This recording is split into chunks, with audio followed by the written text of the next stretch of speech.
Then put your little hand in mine. There ain't no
So is this the one tape pro links?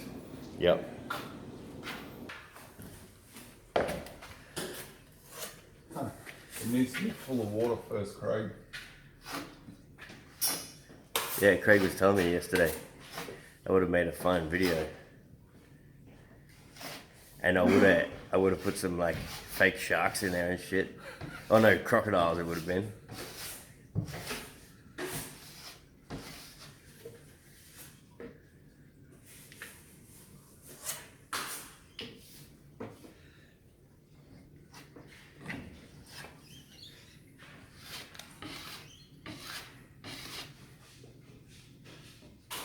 Slight lumps here and there, Yep. like these tiny little Yep. pinholes that have opened up.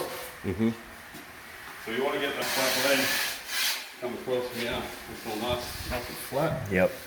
You can see. So when we push our top coat over the top of that, it's going to come up perfect. So the big one. I'll find some of the lights though. This one here, so obviously when you push your box, you're coming from the corner to as far as you can, and then you're coming back from the corner this way. Yep. You'll get this little crossover wave here. Mm-hmm. So you just come, you can use a blade, or I like to use an external scraper and use that little touch up to get it flat. Because if you don't take those off, because the Tape Pro box is going to put the material on perfectly for us, and it's a nice thin layer, when you sand it, this base lump will come through. It'll take you roughly, this is a 550 metre house. Take you roughly 15 minutes to prep all the joints before you top it. And the other thing, obviously you didn't see us doing it, but when you're pushing your second coat, your box is going to start about there. So the material will be laid from there. Mm-hmm. So when you're following the joint back, you want to backfill into the internal, because if you don't, when you top it, when the topping shrinks, you'll end up with a bump in there. So that's really important that when you bring it right back. your second coat, that you backfill it all the way in. You need to look at it like the joint and the internal are two separate things. Not that one part will fill the other. Let's do the whole joint and then do the whole internal. keep the spring in place. Okay. Yeah, look, it's got two guides there Yeah, underneath the screw, and that's just a holding screw. Yep. New Revolution head, where we have the same issue with it not fanning the edge all the way out. This is the brand new Tape Pro head.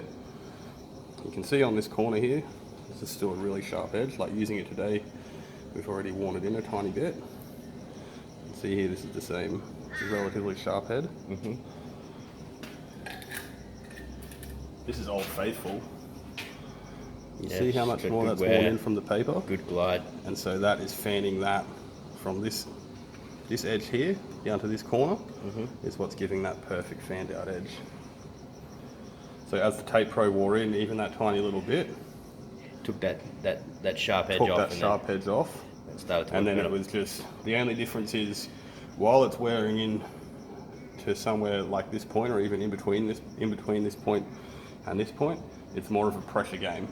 Yep. As in how much pressure you're putting on the pole, how hard you're pushing it in.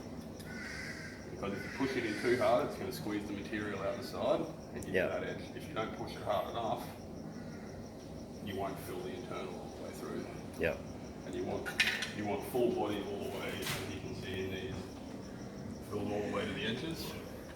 Yeah, they're nice. You don't want it to be going wavy in and out. The builders will pick that every time. Even though it may stand up okay, particularly if you're going to use these tools to work on your own property, Yeah. you want to produce your own finish. That's what these tools are all about. Yeah. You don't want the stuff going hard.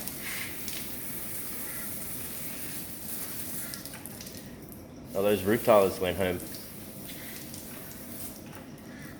And then there were three. Okay, so you can see we cleaned this up nice. Made sure there's nothing anywhere, particularly inside. Yep. That's done. Your pump, I like to just hose the top off.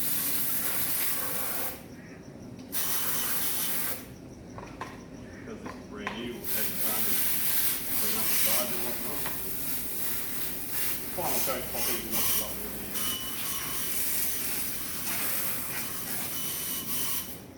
me. So we hose everything off the top, nice and clean. There. You want a full bucket of water. So it's important that when we're washing the pump, it gets all the material out inside of it. So we, at the moment, are using a different brand of pump, and it is nowhere near as nice to use as this. Really? Absolutely. Fully tell the difference. Yeah, you can. Yeah. So you've made sure that you've washed all the top off, because you've got your bucket full of water, and this is how you're going to clean your pump. So you don't want anything in the top, because you're basically just going to be drawing water from the bucket into the pump until it's all the way full, and squirting it out. And you're going to do this until the water runs clear. Make sure that you've got all the material out of your pump. It usually works out to be one full bucket. Really? So you don't have to really even open it up? Open it up. Well, that's super easy, man. But obviously, because you're wanting to run clear there through it, you don't want all that material around the pump when you're putting it in the bucket to start with. Yeah, yeah. So you can see already after 4 pumps, we've gone through about 3/4 of the bucket. And already running clear. Yeah.